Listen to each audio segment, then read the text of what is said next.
প্রিয় দর্শক, স্বাগত জানাচ্ছি আগামীর বাংলাদেশ অনুষ্ঠানে। আশা করি আপনারা ভালো আছেন, সুস্থ আছেন। আলোচনার শুরুতেই চলুন আমরা পরিচিত হয়ে নেই আমাদের আজকের দুজন অতিথির সঙ্গে। আজকে আমাদের সঙ্গে রয়েছেন professor doctor Mohammad Nazrul Islam, political studies বিভাগ, শাহজালাল বিজ্ঞান ও প্রযুক্তি বিশ্ববিদ্যালয়।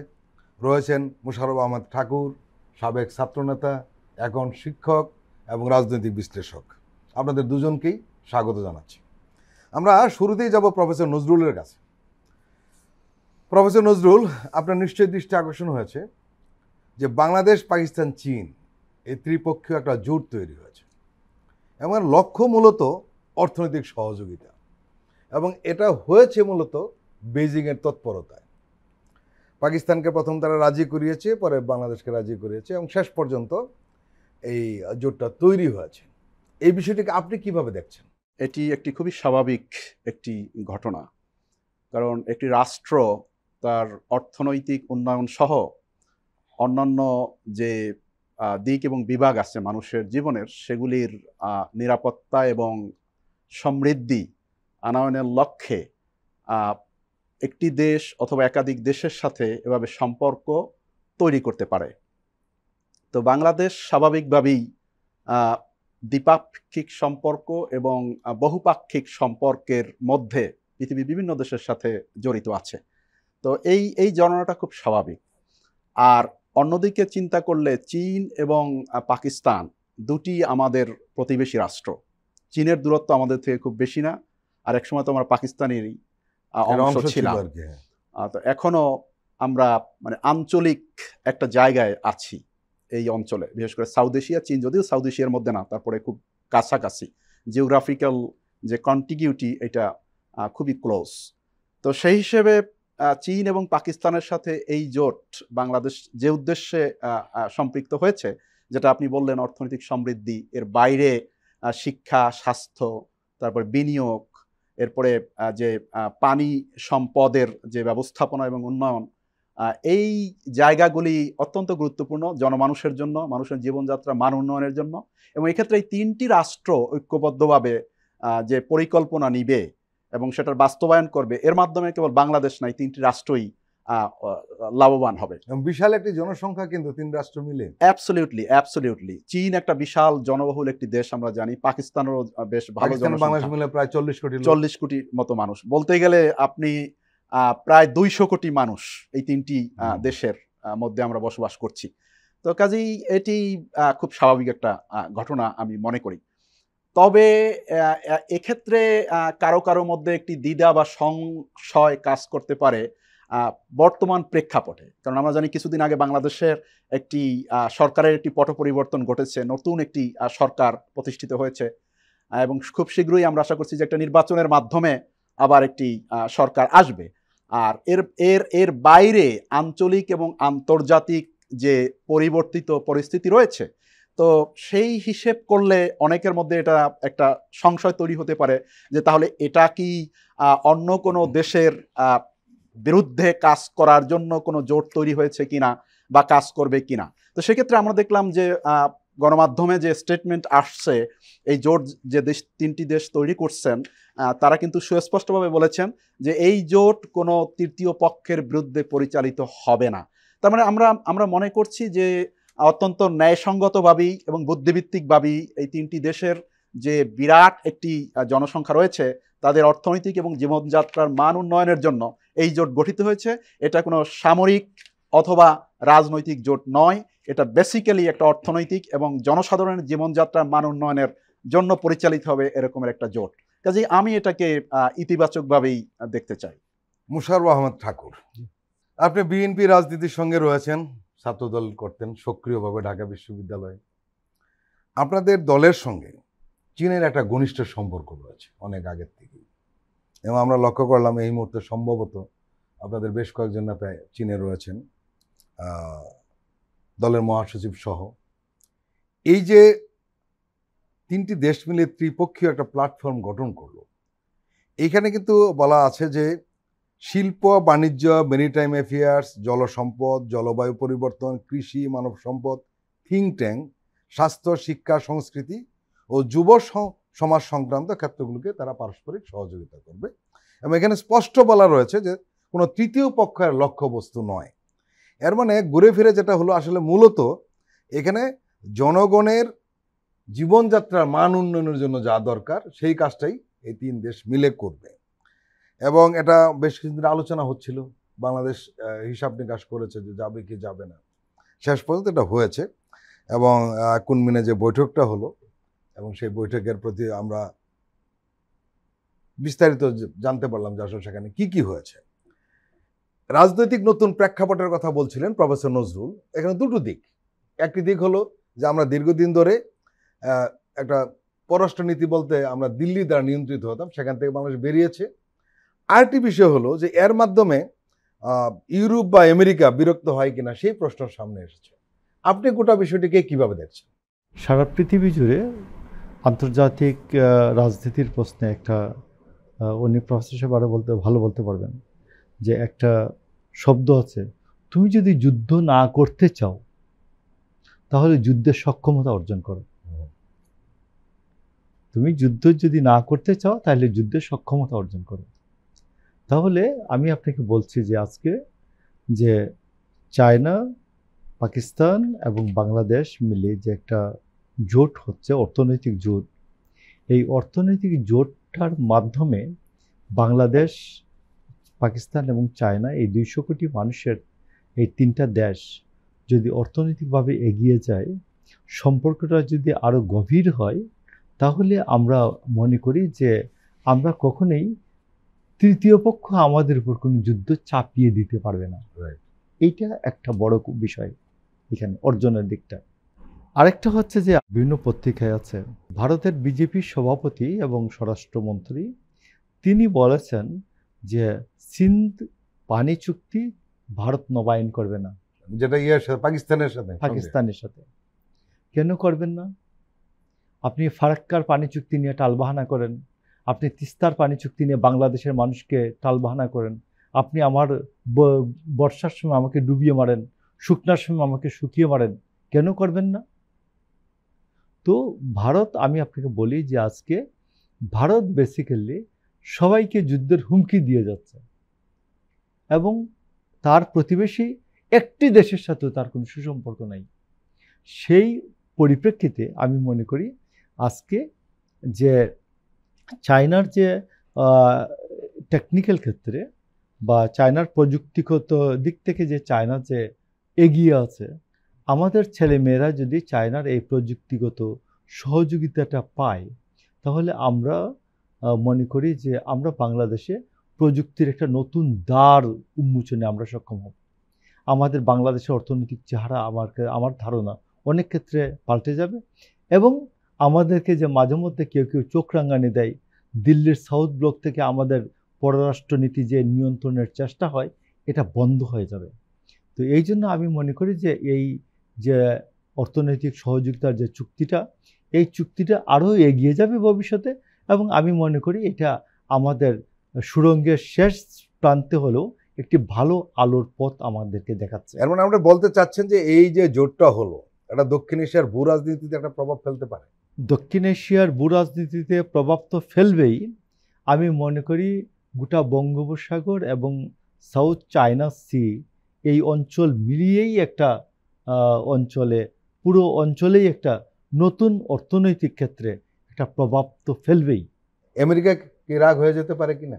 যা ন্যায্য আমার রাষ্ট্রের বাংলাদেশের প্রশ্নে, বাংলাদেশের মানুষের স্বার্থে, বাংলাদেশের স্বার্থে, স্বাধীনতা সার্বভৌমত্বের স্বার্থে, আমি কে কি রাগ করলো না করলো, আমি বাংলাদেশের মানুষের স্বার্থে সব কিছুই করবো।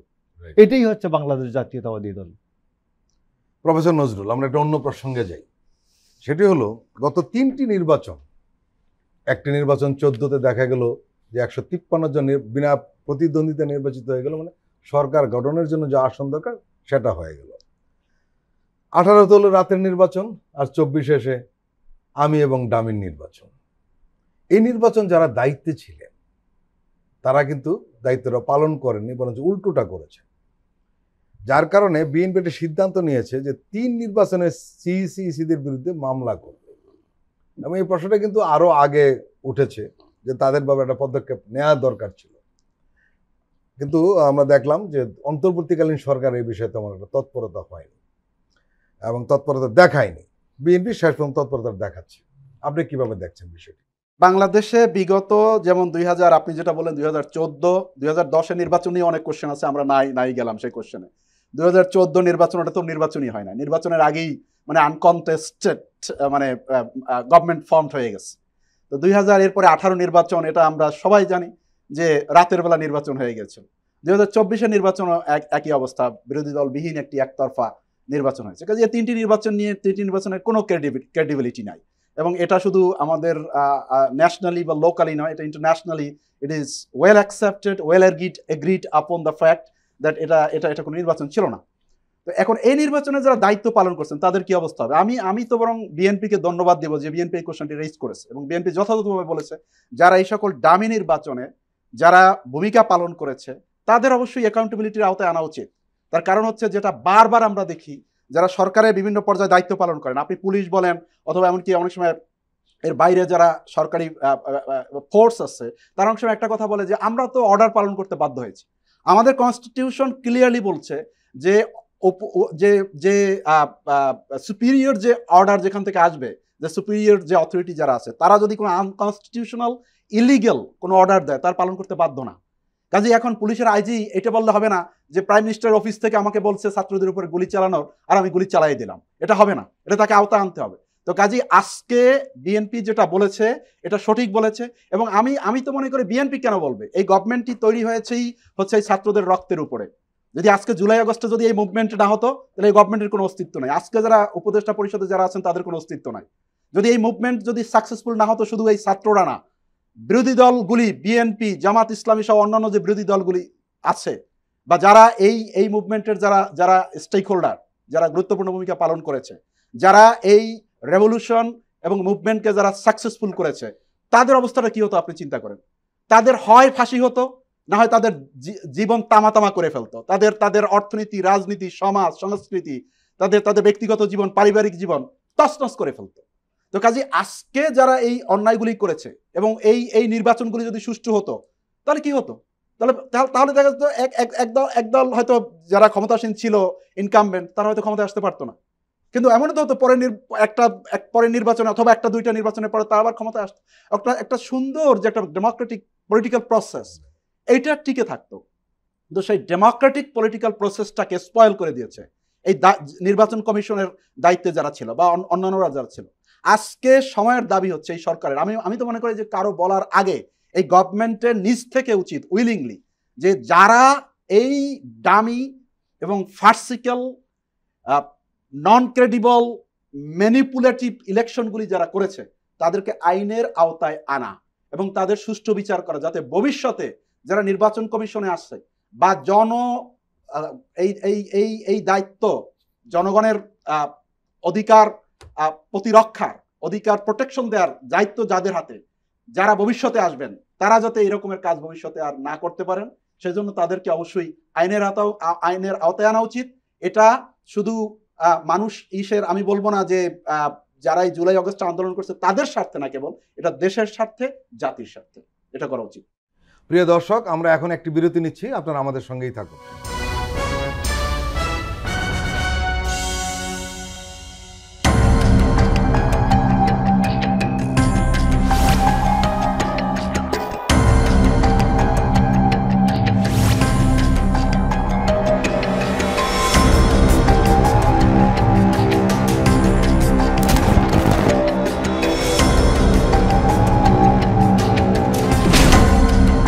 ফ্যাসিবাদের দিনলিপি, গবেষণা ও উপস্থাপনা সাইদ খান, প্রযোজনা আফরোজা সুলতানা ও মামুন মাহমুদ। দেখবেন প্রতি রবি থেকে বৃহস্পতিবার সন্ধ্যা 7টায়।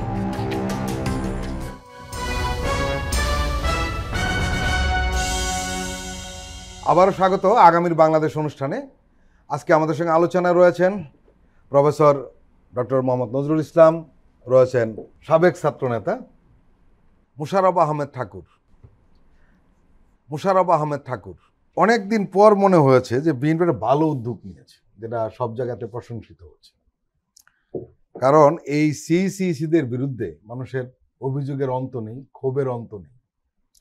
সরকার একটা পদক্ষেপ নিয়েছিল যে 16ই জুন জাতীয় ঐক্যমত্য কমিশনের সঙ্গে বৈঠকে তারা একটা তদন্ত কমিটির গঠনের একটা নির্দেশ দেওয়া হয়েছিল, এবং পরবর্তী সময় দেখলাম যে বিএনপি এটা জোরালো পদক্ষেপ নিচ্ছে, এবং বিএনপির পদক্ষেপ এবং সরকারের ভাবনার সাথে অনেকটা মিলে গিয়েছে, এবং বিএনপির পদক্ষেপ নিঃসন্দেহে মানুষ প্রশংসা করছে, যেটা শুরুতে বলছিলাম, এবং এটা নেওয়া উচিত ছিল এবং আরও আগে উচিত ছিল। আপনি বিষয়টি কিভাবে দেখছেন? বাংলাদেশের মানুষের ভোটাধিকার এটি একটি পবিত্র আমানত, নিঃসন্দেহে। এবং বাংলাদেশের জনগণ যে সে সার্বভৌম, এই সার্বভৌম অধিকারটা প্রয়োগ করে ভোটের মাধ্যমে এই আমানতটা যাদের কাছে দেওয়া হলো, যারা রক্ষার কথা ছিল, সেটার নাম হচ্ছে নির্বাচন কমিশন। এই নির্বাচন কমিশন দেখবেন আপনি 2024 সালে যে 7ই জানুয়ারির যে আমি দামি তুমি নির্বাচনটা হলো, সেখানে সে 12ই নভেম্বর সে শিডিউল ডিক্লেয়ার করে, তফসিল ডিক্লেয়ার করে। সেখান থেকে দেখবেন 29, 31 এবং 57 দিনের একটা সে এই তফসিল ঘোষণা করে।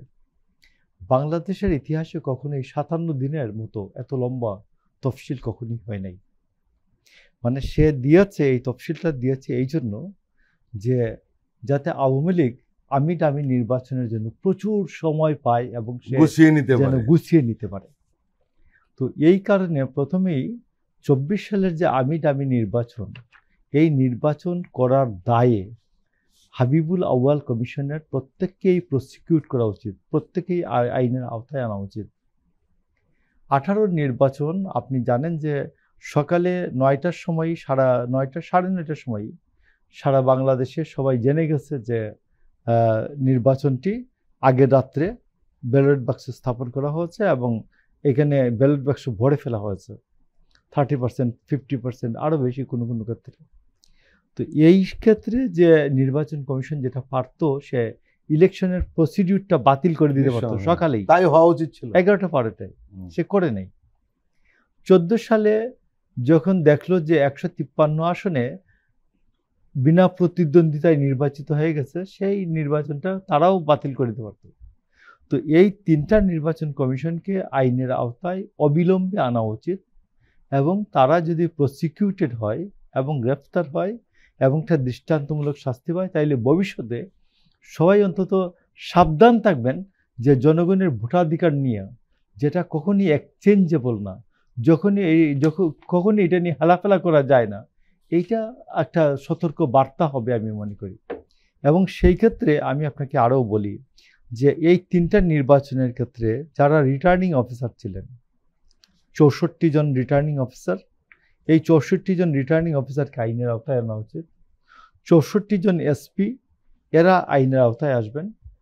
এবং বিশেষ করে 2024-এর সময় রাতের ভোট করার প্রশ্নে ওসিদের একটা বিরাট ভূমিকা ছিল।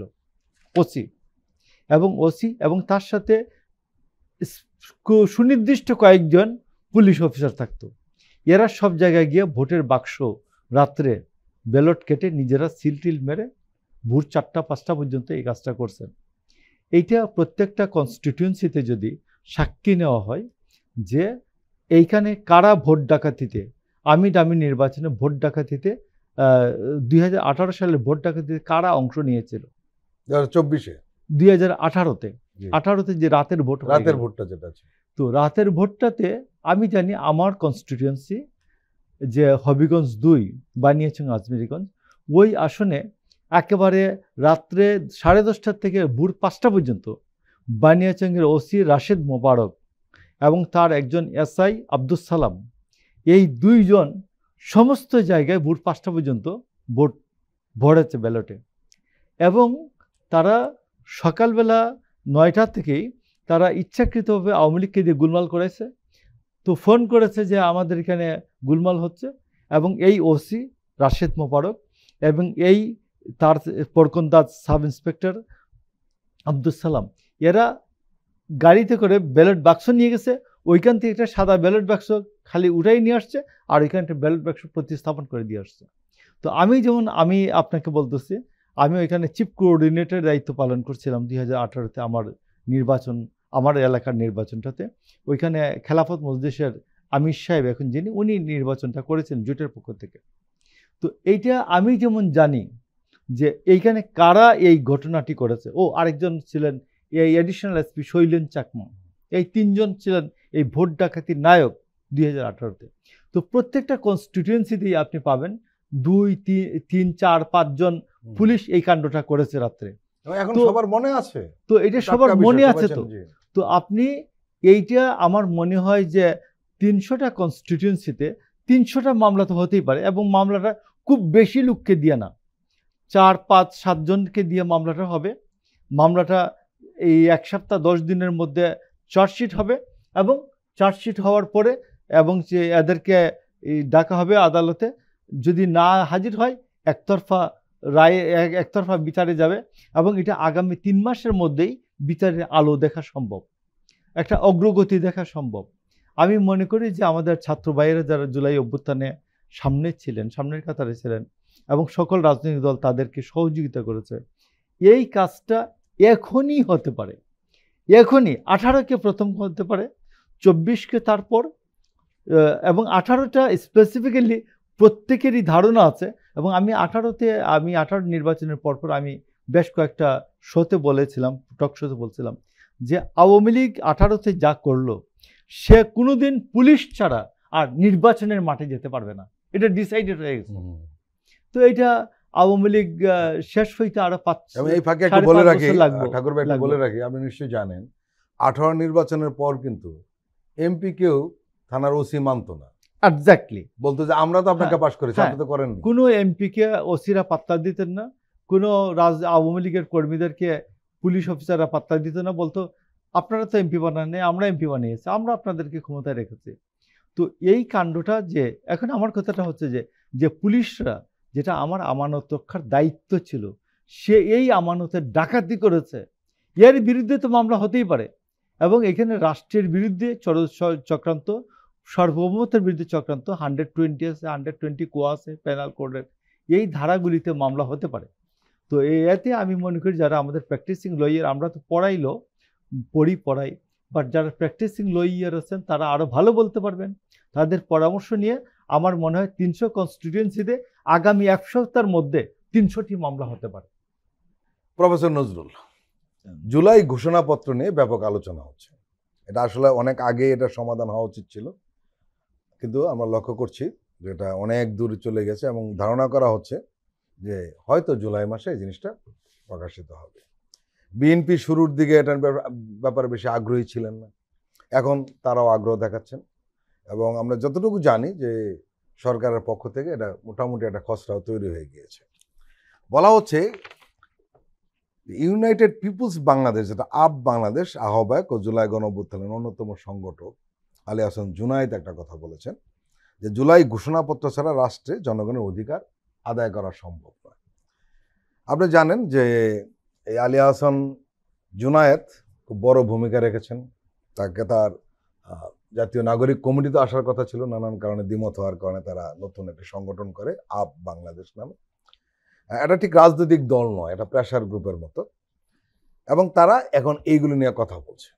এখানে একটা বিষয় রয়েছে, সেটা হলো যে ওই অনুষ্ঠানটিতে সবচেয়ে গুরুত্বপূর্ণ যে বিষয়টা আপনার দৃষ্টি আকর্ষণ করবো, সেটি হলো এই ঘোষণাপত্রটি তৈরি না হলে যারা এই আন্দোলনের সম্মুখ সারিতে ছিলেন তারা অনেকে পরবর্তী সময় বিপদে পড়তে পারে, তাদেরকে নানান মামলা হামলায় অভিযুক্ত করা হতে পারে। এই কারণে তারা জুলাই ঘোষণাপত্রের প্রতি গুরুত্ব দিচ্ছেন। একই সঙ্গে এই 24-এর যে একটা গণ অভ্যুত্থান, নতুন বাংলাদেশের জন আকাঙ্ক্ষা তৈরি হলো, সেটিও এখানে গুরুত্বপূর্ণ। আপনি কি বলবেন? এটা তো ঠিক যে জুলাই অগাস্টে যে মুভমেন্ট হয়েছে, এবং আমরা এটাকে বলছি রেভলিউশন, তো এই রেভলিউশনটা এখন সাকসেসফুল হয়েছে কি হয়ে নাই এটা এখন আমরা বলতে পারি না, কারণ এটা রেভলিউশন খুব ওভারনাইট সাকসেসফুল হয় না। ফ্রেঞ্চ রেভলিউশন সাকসেসফুল হয়েছে আফটার 10 years, ইট টুক 10 years ফ্রেঞ্চ রেভলিউশনের ক্ষেত্রে। তো এখন আমরা এখনো একটা পর্যায়ে আছি, আমরা যে সাকসেস লেভেলে গেছি আমরা সেটা বলতে পারবো না, কিন্তু সেখানে আমাদের যেতে হবে, কারণ ইটস নট এ জোক। 2000 মানুষ এখানে হত্যা করা হয়েছে, হাজার হাজার 40-এর ছেলে মেয়েদেরকে, 40-এর, এবং most of them are young, energetic ছাত্র, এবং যারা যুবক, যারা একটা দেশের যে মানে আপনার কি বলে যে শক্তি, সেই শক্তি হচ্ছে তারা।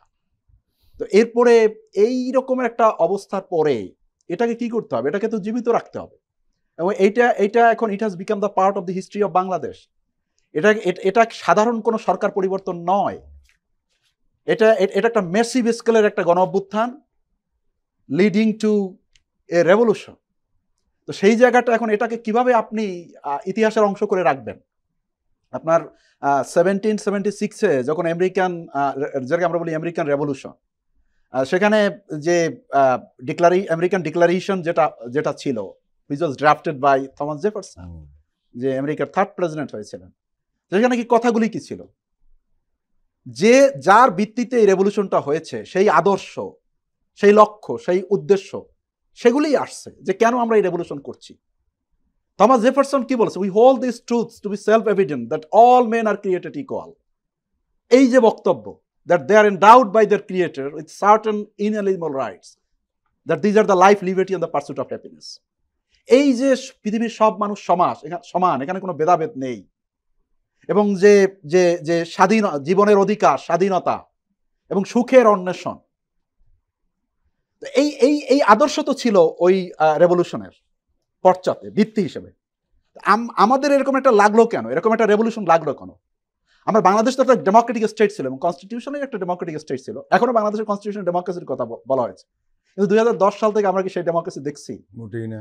আমরা দেখি নাই। কিভাবে মানুষ নির্যাতিত হয়েছে, বিরোধী দল তো দাঁড়াতেই পারতো না। 4-10 জন মানুষ যদি প্রেস ক্লাবের গিয়ে সামনে দাঁড়াতো, বিএনপি হোক বা অন্য কোনো দল হোক, পুলিশ লাঠি পেটা করে তারপর উঠাই দিত, এটাও সহ্য করতে পারতো না। নির্বাচন তো দূরের কথা, একটা সমালোচনা ফেসবুকে একটা স্ট্যাটাস দিলে তারপরে সোকল্ড 57 যে আইন আছে, একটা আইসিটি আইন, সেটা দিয়ে তারপর ধরে নিত। গুম, খুন, নির্যাতন, কত বিএনপির কত মানুষকে গুম করা হয়েছে। ইলিয়াস আলী কোথায়? ইলিয়াস আলী কি অপরাধ করেছিল? চৌধুরী আলম এরা কি অপরাধ করেছিল? সাফারার তো হয়েছে। বিএনপির শত শত হাজার হাজার নেতাকর্মী তারা গুম খুনের শিকার হয়েছে, আয়নাগর তৈরি হয়েছে। এটা একটা রাষ্ট্র হতে পারে? এটা ডেমোক্রেটিক রাষ্ট্র হতে পারে? এটা তো হতে পারে না। এরপরে নির্বাচনগুলির ব্যাপারে তো আমরা আগেই বললাম। তো এই যে একটা আমরা বলছি যে এইটা একটা ফেসিবাদী ব্যবস্থা প্রতিষ্ঠিত হয়েছিল, তো সেই ফেসিবাদ তো মানুষ পছন্দ করে না। আমাদের যে কথা বলা, আমাদের মুক্তিযুদ্ধের ভিত্তি, আমাদের মুক্তিযুদ্ধের ভিত্তিটা কি? আমাদের মুক্তিযুদ্ধের চেতনার কথা বলা, আমাদের মুক্তিযুদ্ধের চেতনাটা কি? কেন আমাদের মুক্তিযুদ্ধ করা লাগলো? আমরা তো মুক্তিযুদ্ধ করতে চাই না, পাকিস্তান তো আমাদেরকে চাপাই দিচ্ছে। তারা 1970 ইলেকশনে যদি ক্ষমতা হস্তান্তর করা হতো তাহলে কি মুক্তিযুদ্ধ লাগতো? মুক্তিযুদ্ধ তো লাগতো না। তার মানে হচ্ছে যে অধিকার, যেটা বলা হচ্ছে যে বৈষম্য ছিল রাষ্ট্রে, সে অধিকারগুলি আমরা পাচ্ছিলাম না, বরং একটা গোষ্ঠী, দলও না, আমি তো মনে করি আওয়ামী লীগই তো হারাই গেছে, আওয়ামী লীগই ছিল না। এই যে 2010 থেকে 2024 পর্যন্ত আওয়ামী লীগই তো নাই। যেটা মোশাররফ ভাই একটু আগে বললেন যে একজন ওসি এমপিকে পাত্তা দেয় না, এটা হতে পারে? পার্লামেন্টে তোফায়েল আহমেদের মতো নেতা দাঁড়িয়ে বলছেন যে প্রাইম মিনিস্টারের সাথে যদি আমাদের কথা বলতে হয় তাহলে ডিসির মাধ্যমে কথা বলতে হয়। What a joke! পলিটিক্স কোথায়? পলিটিক্সও তো নাই। মানে এটা একটা বিউরোক্রেটিক, একটা অ্যাডমিনিস্ট্রেটিভ, একটা পুলিশ স্টেট তৈরি করা হয়েছিল, যেখানে কতিপয় পলিটিশিয়ান যারা ছিল সুবিধাভোগী, বেনিফিশিয়ারি, অর্থনৈতিকভাবে, অন্যান্য নানাভাবে, প্রশাসনিকভাবে, রাজনৈতিকভাবে। এখন এই জায়গায় এসে মানুষ কি চেয়েছে? পরিবর্তন, যে আমরা আমাদের অধিকার ফেরত পেতে চাই, আমাদের স্বাধীনতা ফেরত পেতে চাই, সাথে সাথে আমাদের জীবনযাত্রার মান উন্নয়ন করতে চাই। তো সেই জায়গাটায় এখন এই যে আপনি যেটা বললেন যে প্রোক্লেমেশন বা জুলাই ঘোষণা, এটা খুব জরুরি। এটা খুব জরুরি এই কারণে যে এটা ইতিহাসের অংশ হয়ে থাকবে এবং এটা জাতির যে সাইকোলজিক্যাল যে সেট আপ অ্যাপারেটাস, সেটা জাগরুক থাকবে। বারবার আমাদেরকে এটা পড়তে হবে যে কেন এরকমের মানুষের রক্ত দেয়া লাগলো, কারণ সেটা যদি আমাদের সাইকিতে না থাকে আমরা আবার বিপদে পড়ে যেতে পারি এবং ভবিষ্যতে আবার এরকমের ফ্যাসিবাদী শক্তি বাংলাদেশে উত্থান করতে পারে। যাতে আবার এরকমের কোনো ফ্যাসিবাদী শক্তি বাংলাদেশে উত্থান না ঘটে, কেউ স্বৈরাচারী ব্যবস্থা প্রতিষ্ঠা করতে না পারে, সেটা যাতে নিশ্চিত হয় এবং সাথে সাথে জনগণের মধ্যে এই চেতনা তৈরি হয় যে ফ্যাসিবাদী ব্যবস্থা যাতে প্রতিষ্ঠিত না হতে পারে, সেজন্য আমরাও সজাগ থাকবো। আমাদের পূর্বসূরীরা এরকমের যে মুভমেন্ট করে গেছে, আমাদেরকেও ওই পথে হাঁটতে হবে। এই জন্য আমি বলি যে মোটা দাগে একটা সমৃদ্ধ বাংলাদেশ তৈরি করার জন্য এবং বাংলাদেশ যাতে ডিরেইলড না হয়ে যায়, রেলচ্যুত না হয়ে যায়, অর্থাৎ যে ডেমোক্রেসির কথা আমরা বলছি, মৌলিক মানবিক মর্যাদার কথা আমরা বলছি, মানবাধিকারের কথা বলছি, এগুলি যাতে সুপ্রতিষ্ঠিত থাকে, নিশ্চিত করা যায়, সেজন্য এই জুলাই রেভলিউশন যে যে যে প্রক্লেমেশন এটা জরুরি। এবং আমি বলবো যে জোনায়েদ যেটা বলেছেন কারেক্টলি বলেছেন, এবং এটা বিএনপি সহ যারা অন্তত এই জুলাই রেভলিউশনের বা এই মাস আপরাইজিং এর যারা স্টেক হোল্ডার যারা আছেন, যারা সম্পৃক্ত ছিলেন, তাদের এক্ষেত্রে এগিয়ে আসা উচিত জি। সকলের কল্যাণ এবং মঙ্গলের জন্য। মুশাররফ হোসেন ঠাকুর, আপনাদের দলের নেতা ডক্টর জাহিদ হোসেন শনিবার প্রেস ক্লাবের একটি অনুষ্ঠানে কিছু কথা বলেছেন। উনি বলেছেন যে এই দলীয়করণ করা যাবে না জুলাই বিপ্লবটাকে। উনি বলেছেন যে আওয়ামী লীগের মতো দলীয়করণ করা হলে জুলাই গণ অভ্যুত্থানের শহীদদের অবমূল্যায়ন করা হবে, এবং উনি স্পষ্ট করে বলেছেন যে তারা শহীদ হয়েছেন জাতির জন্য এবং গণতন্ত্রের জন্য। উনি আরেকটা কথা বলেছেন যে আপনারা আবু সাইদ মুগ্ধ অথবা ওয়াসিমের কথা বলেন, কিন্তু আমাদের সব শহীদের কথা বারবার বলতে হবে। শহীদদের যদি আপনারা আওয়ামী লীগের মধ্যে দলীয় করেন, শহীদদের অবমূল্যায়ন করা হয়, এরা শহীদ জাতির জন্য হয়েছে, কাজেই দলীয় করা যাবে না। এবং উনি একটা স্পষ্ট কথা বলেছেন যে গণ অভ্যুত্থানটা একটা বড় বিষয়, এটাকে আমাদের ধারণ করতে হবে, সম্মান দিতে হবে, এবং এই সম্মানের কিন্তু একটা ধাপ হলো এই জুলাই প্রক্লেমেশন। আমরা লক্ষ্য করেছিলাম যে বিএনপি শুরুর দিকে এ বিষয়ে তেমন আগ্রহ ছিল না, কিন্তু আমরা জানি এখন যে সংস্কার প্রক্রিয়া দ্রুত এগুচ্ছে, এবং এই জুলাই ঘোষণাপত্রে কিন্তু বিএনপি খুব স্ট্রংভাবে ইনভলভ হয়েছে। আপনি বিষয়টি কিভাবে দেখছেন? আমাদের যে প্রত্যাশিত পথ এটার থেকে বাইরে চলে যাচ্ছিল। জি জি। সেক্ষেত্রে ম্যাডাম খালেদা জিয়ার পরামর্শে এবং ডক্টর প্রফেসর মোহাম্মদ ইউনূস এবং তারেক রহমানের মধ্যে গত 13 তারিখ শুক্রবার যে লন্ডন বৈঠকটি হয়ে গেল, আমি মনে করি এর মধ্য দিয়ে আমাদের যে স্বস্তির অনেকগুলি দুয়ার খুলেছে। তার মধ্যে আমি মনে করি জুলাই সনদ একটা হওয়া উচিত। আমাদের সবার যে ঐক্যমতে আমরা কি কি সংস্কারগুলি করতে চাই, সনদটা হবে, এবং প্রক্লেমেশনটাও যেন আওয়ামী লীগের মতো চেতনা ব্যবসার একটা অংশ না হয়, এটা সবাই খেয়াল রাখতে হবে। সেই ক্ষেত্রে আমি আপনাকে বলি যে জুলাই প্রক্লেমেশন সনদ যা কিছুই হোক না কেন, এটার একটা বাস্তব ভিত্তিক একটা পথ আছে। আপনি দেখবেন যে বাস্তব পথ হচ্ছে যে এই জুলাই বিপ্লব বলেন, অভ্যুত্থান বলেন, এই অভ্যুত্থানের বিরোধী যে শক্তিটা, আপনি দেখবেন শেখ হাসিনা একবার ডিএনএ টেস্ট করে করে ৭৮ জন সচিব এবং সিনিয়র সচিব বানিয়েছেন। তার মধ্যে গত 10 মাসে একজন সচিব জাকিয়া সুলতানাকে অবসরে পাঠানো হলো, আর বাকি সবাই ছিলেন এই গত পরশুদিন না এইরকম 5 জনকে বাড়িতে পাঠানো হয়েছে। আমার মতে 58 জনকে একেবারে প্যাকেট করে প্রথমে দিনেই বাড়িতে পাঠিয়ে দেওয়া উচিত ছিল, নাম্বার 1। নাম্বার 2, আপনি দেখবেন যে পুলিশের 18 জন আইজিপি, অ্যাডিশনাল আইজিপি ছিল। আইজিপি তো জেলে আছেন, আরও 18 জন অ্যাডিশনাল আইজিপি ছিলেন, যাদের নেতৃত্বে সবগুলি কর্ম হয়েছে। অ্যাডিশনাল আইজিপি যারা কেউ যে সিসিটিভি ছিলেন, কেউ অ্যান্টি ক্রাইম, টেরোরিজম, এইগুলো দিয়ে নানান দায়িত্ব পালন করেছেন এই গণ অভ্যুত্থানের খুন খারাপির প্রশ্নে। এই 18 জন অ্যাডিশনাল আইজিপি, এদের কয়জন ভিতরে গেল? একজন 2 জন বাড়িতে পাঠানো, 3 জনের মতো। তো এই যে ঘটনাটি, এইটা আমার তো প্রথমেই 18 জন অ্যাডিশনাল আইজিপিকে প্যাকেট করে বাড়িতে পাঠিয়ে দেওয়া উচিত ছিল, এবং প্রত্যেককে নজরবন্দি রাখা উচিত ছিল। একটা একটা করে প্রমাণিত হবে, একটা একটা করে ভিতরে মুরগির খোয়ারে ঢুকিয়ে দেওয়া হবে। তো এইগুলো করা হলো না। আমি মনে করি যে ডক্টর প্রফেসর ইউনূস এবং তারেক রহমানের বৈঠকের মধ্য দিয়ে আমাদের যে স্বস্তির জানালাগুলি খুলেছে, এইখানে আমি মনে করি এটাকে আমাদের জাতীয় ঐক্যের যে সুবাতাসে পরিণত করা উচিত। এবং সেই ক্ষেত্রে আমার বক্তব্যটা হচ্ছে যে এই জুলাই অভ্যুত্থান বিরোধী যে শক্তিগুলি ছিল, এইগুলিকে ডিফিউজ করা দরকার, দ্রুত ডিফিউজ করা দরকার।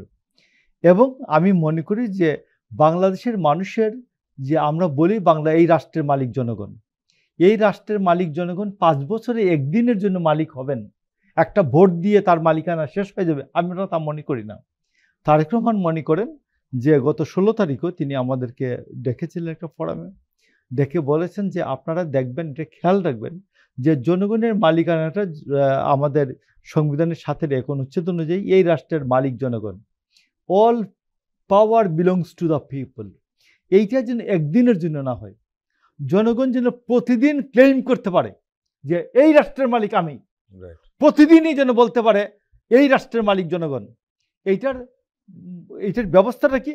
ব্যবস্থাটা হলো যেখানেই অন্যায় হবে, যেখানেই দুর্নীতি হবে, জনগণ যেন বলতে পারে এটার নাম দুর্নীতিবাজ, এটা অন্যায়কারী, এটা এইভাবে বলবে। বলার সাথে সাথে সরকার অ্যাকশন নিবে, যে তাকে আগে ওই দায়িত্ব থেকে সরানো হবে, এরপর তার বিরুদ্ধে তদন্ত হবে, এবং তিনি যদি তদন্তে মুক্তি পান, তদন্তে নির্দোষ প্রমাণিত হন, তাহলে আবার ফেরত আসবেন। আর যদি না হয় তাহলে ভিতরে যাবেন। আমি মনে করি যে একজন অপরাধী, অপরাধের জন্য আমি তাকে একেবারেই কোনো আবেগহীনভাবে তাকে আমি শাস্তির মুখোমুখি করব, কিন্তু তাকে আমি ইচ্ছা করে এই কোমরে দড়ি দিয়ে অপদস্থ করবো না। মানবিক মর্যাদাকে সমুন্নত রাখবো, সামাজিক ন্যায় বিচারকে সমুন্নত রাখবো, ইকুয়ালিটি, সর্বক্ষেত্রে সমতা, এটাকে আমরা সমুন্নত রেখে বাংলাদেশকে আমরা এগিয়ে নেব। এটা হচ্ছে আমি মনে করি যে আমাদের যে জুলাই বিপ্লব, জুলাই অভ্যুত্থানের অঙ্গীকার আমাদের হওয়া উচিত। হলে আমি মনে করি বাংলাদেশ এগিয়ে যাবে, এবং বাংলাদেশের মানুষের মালিকানাটা, যে সার্বভৌমত্ব এবং মালিকানা, এটা প্রতিদিন ক্লেম করার বিষয়। জি, বেগম খালেদা জিয়ার যে আপোষহীন ভূমিকা, এটা জাতি জানে এবং সেখানে খুব ভালোভাবে থাকবে, আমরা আমাদের যতটুকু জানা আছে আর কি।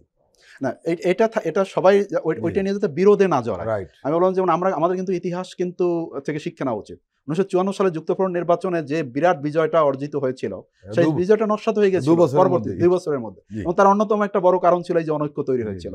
তো কাজেই আমরা আমাদের খেয়াল রাখতে হবে যে যারা এই অভ্যুত্থানে বা বিপ্লবে অংশ নিয়েছিলেন, সম্পৃক্ত ছিলেন, আপনাদের মধ্যে মতপার্থক্য থাকবে, মতবিরোধিতা থাকবে, কিন্তু সেটা এমন পর্যায়ে নেবেন না যাতে জাতীয় অনৈক্য তৈরি হয়। জাতীয় ঐক্য কোনো অবস্থাতেই নষ্ট করা যাবে না, এটা খেয়াল রাখতে হবে আমাদের। প্রিয় দর্শক, আমরা আবার একটি বিরতি নিচ্ছি, আপনারা আমাদের সঙ্গেই থাকুন।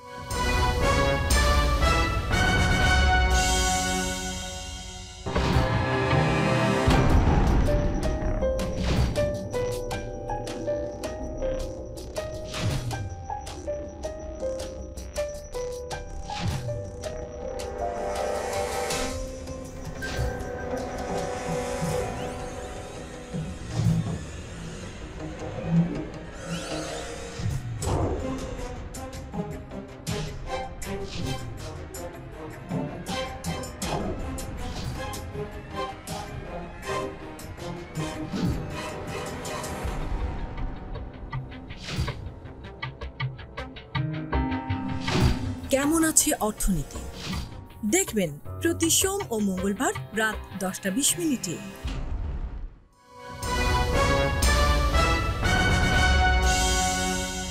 প্রিয় দর্শক, আবারও স্বাগত জানাচ্ছি আগামীর বাংলাদেশ অনুষ্ঠানে। আজকে আমাদের সঙ্গে আলোচনায় রয়েছেন প্রফেসর ডক্টর মোহাম্মদ নজরুল ইসলাম, রয়েছেন সাবেক ছাত্রনেতা মুশাররফ আহমেদ ঠাকুর। প্রফেসর নজরুল, জামাত ইসলাম থেকে প্রায়ই দাবি করা হচ্ছে যে আগামী নির্বাচনে ইসলামী দলগুলো একটি ভোট বাক্স থাকবে।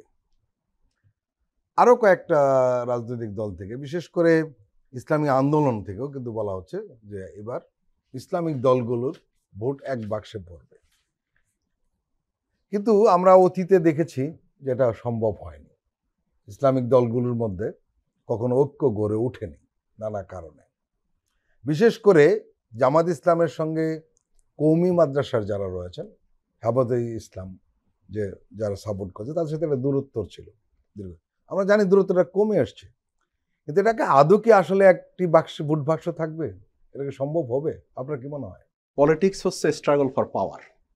তো কাজেই এখন যেহেতু ওনারা রাজনীতি করতেছেন এবং পলিটিক্যাল পার্টির মূল বৈশিষ্ট্যই হচ্ছে যে পলিটিক্যাল পার্টি ক্ষমতায় যেতে চাইবে, এটাই পলিটিক্যাল পার্টির মূল বৈশিষ্ট্য। ক্ষমতাবান হইতে চাইবে। রাইট। তো অন্যান্য প্রেশার গ্রুপ বা ইন্টারেস্ট গ্রুপ আমরা যাদেরকে বলি, তাদের থেকে এটা পলিটিক্যাল পার্টি, এটা হলো মেজর একটা ডিফারেন্স, পার্থক্য। তো কাজেই এখন ক্ষমতায় তাহলে কিভাবে যাবে? যদি কোনো দল মনে করে যে না, আমরা একাই যথেষ্ট, এককভাবে আমরা ক্ষমতায় যেতে পারবো, তাহলে তাদের জোট করার দরকার হয় না। কিন্তু যখন যদি দেখে যে 2-3টা দল, তারা যদি মনে করে যে আমরা যদি একত্র হই তাহলে আমাদের ক্ষমতায় যাওয়ারটা সহজ হয়, আমরা ক্ষমতায় যেতে পারবো, তখন কোয়ালিশন করে। নর্মালি তো এটাই হয়। এবং বাংলাদেশের রাজনীতিতে আমরা বিভিন্ন সময় অলমোস্ট সব ইলেকশনেই কোনো না কোনো ফর্মে আমরা কোয়ালিশন দেখেছি, এবং কোয়ালিশন গভর্নমেন্টও আমরা দেখেছি।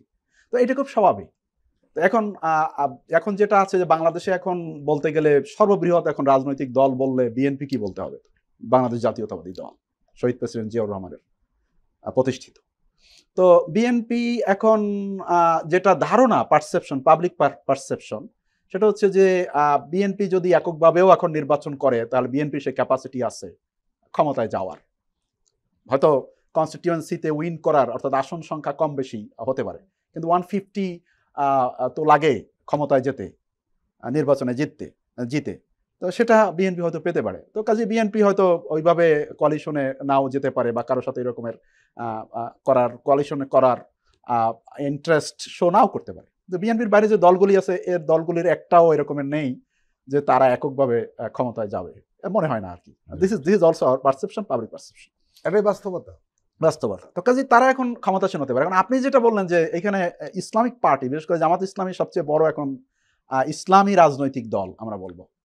তো অতীতে জামাত ইসলামের সাথে অন্যান্য রাজনৈতিক দলগুলি ইনক্লুডিং চরমনাইয়ের যে ইসলামী আন্দোলন বাংলাদেশ, তারপরে হেফাজত হওয়ার পরে হেফাজত, কওমি গণনার বেসিক্যালি হেফাজত, বা খেলাফত আন্দোলন, খেলাফত মজলিস, এই দলগুলির সাথে জামাত ইসলামের কখনো কখনো টু সাম এক্সটেন্ট ইডিওলজিক্যাল কিছু ডিফারেন্স ছিল, ডিসএগ্রিমেন্ট ছিল। তার চেয়ে বেশি ঘনিষ্ঠ ছিল বিএনপির সঙ্গে, হ্যাঁ, আর পলিটিক্যাল ডিসএগ্রিমেন্ট তো ছিলই। তা আপনি ঠিকই বলছেন শুরুতেই যে সেই যে ডিসএগ্রিমেন্টের জায়গা সেটা গত বেশ কয়েক বছর অনেকটা কমে আসছে এবং কাছাকাছিও হয়েছেন, এবং একসাথে আমরা জামাত, হেফাজত, তারপরে কওমি মাদ্রাসার যে আলেম ওলামা যারা আছেন, অথবা চরমনাই পীর সাহেবের যে দল আছে ইসলামী আন্দোলন, আমরা একসাথে কথা বলতে দেখেছি। তো কাজেই তারা এটা করতে পারেন, এরকমের এটা অসম্ভব না, তারা এটা করতে পারেন, একটা জোট করতে পারেন। তারা জোট করলে কি হবে? জোট করলে আমার মনে হয় যে এককভাবে যদি জামাত ইসলামী নির্বাচন করে যে নির্বাচনী ফল করবে, স্বাভাবিকভাবেই সেটার একটা প্রভাব, এই জোটের একটা প্রভাব, যদি জোটবদ্ধভাবে নির্বাচন করে ইতিবাচক একটা প্রভাব পড়বে, সেখানে আসন সংখ্যা বাড়তে পারে, ভোট পাওয়ার হারটাও বাড়তে পারে। তো এরা যদি ঐক্যবদ্ধ হয় তা সেক্ষেত্রে একটা ইতিবাচক প্রভাব পড়বে। এখন তারা ক্ষমতায় যেতে পারবে কিনা সেটা নিশ্চিত করে বলা যেতে পারে না, তবে তারা নির্বাচনে ভালো করবে। অ্যাটলিস্ট যদি বিএনপি সরকারি দলে যায় এবং তারা যদি বিরোধী দলে যায় তাহলে সেটাও তাদের জন্য ভালো হবে। তবে এখানে আমি এই ফাঁকে আরেকটু কথা বলে রাখি যে অ্যাগেইন ওই যে জুলাই যে গণ অভ্যুত্থান হয়েছে এবং বিপ্লব হয়েছে, সেখানে বিএনপি এবং এই যে রাজনৈতিক দলগুলি যাদের কথা আমরা বললাম, ইসলামী দলগুলি, তারা এক কাতারে দাঁড়িয়ে কিন্তু এই আন্দোলনটা সাকসেসফুল করেছে। তো কাজেই যদি বিএনপি ক্ষমতায়ও যেতে চায় অথবা ক্ষমতায় যায়, আর অন্যরা যারা যদি বিরোধী দলে থাকে বা বিরোধী দলে যেতে পারে, তাহলে জাতীয় অনৈক্য যাতে তৈরি না হয়। বিএনপির সাথে অন্য যে ইসলামী দলগুলি আছে তাদের অনৈক্য করার সুযোগ নেই, এটা বিএনপিকেও বোঝা উচিত এবং ওই যে ইসলামী দলগুলি আছে তাদেরও বোঝা উচিত। কারণ যদি কোনো ধরনের অনৈক্য তৈরি হয় তাহলে সেক্ষেত্রে ওই যে আবার থার্ড পার্টি বা বাংলাদেশের স্বাধীনতা বা সার্বভৌমত্ব অথবা নিরাপত্তার জন্য হুমকি যারা, সেই কর্তৃপক্ষ তারা লাভবান হবে, সেটা আমরা চাই না। মুশাররফ আহমেদ ঠাকুর, আপনারা এখন প্রধান রাজনৈতিক দল, ক্ষমতা আসার সম্ভাবনা আপনাদের সবচেয়ে বেশি, এবং যার কারণে হয়েছে যে আপনারা অনেক সমালোচনা এবং প্রশ্নের মুখোমুখি হচ্ছেন। কারণ স্বাভাবিক গণমাধ্যম কর্মীদের নয়, শুধু সাধারণ মানুষও যেটা করে সেটি হলো ক্ষমতাবান এবং শক্তিশালীকে প্রশ্ন করতে চায়, যার কারণে আপনাদের প্রচণ্ড সমালোচনা হচ্ছে, নানান জায়গায় হচ্ছে। কিন্তু এর আরেকটা নেতিবাচক দিকও আছে, আপনাদের সবাই সেই জবাবটা কিন্তু গণতান্ত্রিকভাবে দিচ্ছে না, কোথাও কোথাও শক্তি প্রয়োগ হচ্ছে, সেই অভিযোগ এসেছে। এবং সবচেয়ে ভয়ঙ্কর এবং আতঙ্কজনক ঘটনা যেটা, সেটা আপনাদের দলের ভেতরে নিজেরাই নানান সংঘর্ষে জড়িয়ে পড়া হচ্ছে। অভিযোগ করা হচ্ছে যে আপনাদের দলের মধ্যে যে সংঘর্ষে 127 জন মারা গিয়েছে, তবে এই সংখ্যাটি নিয়ে দ্বিমত রয়েছে। কারণ আপনাদের মহাসচিব আর একটা ব্যাখ্যা দিয়েছেন, উনি এই সংখ্যাটা অর্ধেকেরও কম বলেছেন। যে কারণেই হোক না কেন এই ঘটনাগুলো ঘটছে, এটাকে আপনারা কিভাবে মোকাবেলা করবেন? মানুষ ক্ষমতাকে কোশ্চেন করে, এটাই হচ্ছে গণতন্ত্রের সৌন্দর্য, নিঃসন্দেহে। এবং এই ক্ষমতাকে যা কোশ্চেন করবেন, যে করার পর ক্ষমতাবানরা উত্তর দিবেন, একটা ন্যায়সঙ্গত উত্তর দিবেন, এটাই আরেকটা গণতন্ত্রের বিষয়। আপনি জানেন যে বিএনপি একটা গণসংগঠন, এটা ক্যাডার ভিত্তিক সংগঠন না। বিএনপি জনগণের অভিপ্রায়কে ধারণ করে এবং এইটার ভিত্তিতে সে কর্মসূচি তৈরি করে এবং এইটার ভিত্তিতে সে রাষ্ট্র ক্ষমতায় বা রাষ্ট্রের দায়িত্ব নিতে চায়।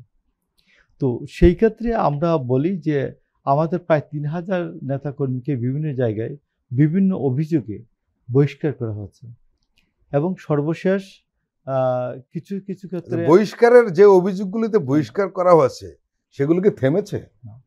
আমি আপনি বলছি যে সেই ক্ষেত্রে যে গভর্নমেন্টের যে আইন প্রয়োগকারী সংস্থাগুলি আছে এদেরকে অনুরোধ করা হয়েছে যে এদেরকে আপনারা আইনের আওতায় আনুন। বিএনপির হাতে তো পুলিশ নাই, বিএনপি তো তাকে ধরে নিয়ে থানায় দিয়ে আসতে পারে না।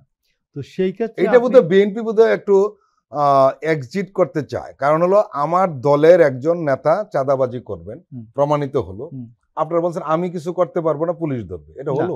আমি তাকে বহিষ্কার করলাম না বহিষ্কার করার আমার দলে নাই, সে আমার দলে তো সে নাই। এখন বাকিটা তো 50% প্রাইমা ফেসি হচ্ছে যে প্রাথমিকভাবে প্রমাণিত হলে সে চাঁদাবাজির সাথে যুক্ত ছিল, আমি এই জন্যই তো তাকে বহিষ্কার করছি। এখন বাকিটা দায়িত্ব হলো পুলিশের তাকে চেজ করা, তাকে ধরতে যাওয়া। তো সেই কাজটা হচ্ছে না অনেক ক্ষেত্রে, বাট আমরা এখন পুলিশকে এই ক্ষেত্রে সহযোগিতা করছি যে যাদেরকে দল থেকে বহিষ্কার করা হবে পুলিশ যদি এদেরকে, আপনারা শুধু তাই তো করেন নাই, যারা বহিষ্কার করা হয় নাই এরাও যদি চাঁদাবাজি করে তাদেরকে ধরার ব্যাপারে আপনারা কিন্তু অবশ্যই বলছেন। এটা ঠিক আছে, বলছি যে এদেরকে ধরার ক্ষেত্রে বিএনপি সর্বাত্মক সহযোগিতা করবে আইন এবং অন্যান্য ক্ষেত্রেও আইন শৃঙ্খলা বাহিনী যেগুলি আওয়ামী সন্ত্রাসী ছিল, যারা দেশকে অস্থিতিশীল করতে চায়, এদেরকে গ্রেফতারের প্রশ্নে পুলিশ যদি বিএনপির কোনো প্রকার সহযোগিতা চায়, বিএনপি একেবারেই মুজাহিদের মতো বিএনপি একবারে সাহায্যকারী হিসাবে আইন শৃঙ্খলা বাহিনীকে সহযোগিতা করবে। এটা হলো আমাদের স্ট্যান্ড এখন। তো সেই ক্ষেত্রে আমার মনে হয় একটা রাজনৈতিক দল যারা ভবিষ্যতে নির্বাচন করতে চায়, তো সেই ক্ষেত্রে এর চেয়ে বেশি কি করা যেতে পারে। এবং আমি আপনাকে বলি যে ডক্টর ইউনূসের সাথে, প্রফেসর ইউনূসের সাথে তারেক রহমানের বৈঠকে এই কথাবার্তাগুলি হয়েছে যে আমরা দেশকে একটা জেনুইন নির্বাচনের জন্য, দেশের আইন শৃঙ্খলা পরিস্থিতির উন্নয়ন থেকে আরম্ভ করে অন্যান্য যা যা বিষয়ে দরকার সরকার যে ক্ষেত্রে সহযোগিতা চাইবে বিএনপি সেই ক্ষেত্রগুলিতে সহযোগিতা করবে। মুশাররফ আহমেদ ঠাকুর এবং প্রফেসর নজরুল ইসলাম, আপনারা দুজন আমাদের দীর্ঘ সময় দিলেন, আপনাদেরকে আন্তরিক ধন্যবাদ। প্রিয় দর্শক, আজকের অনুষ্ঠান আমরা এখানে শেষ করছি। আপনারা ভালো থাকবেন, সুস্থ থাকবেন। আল্লাহ হাফেজ।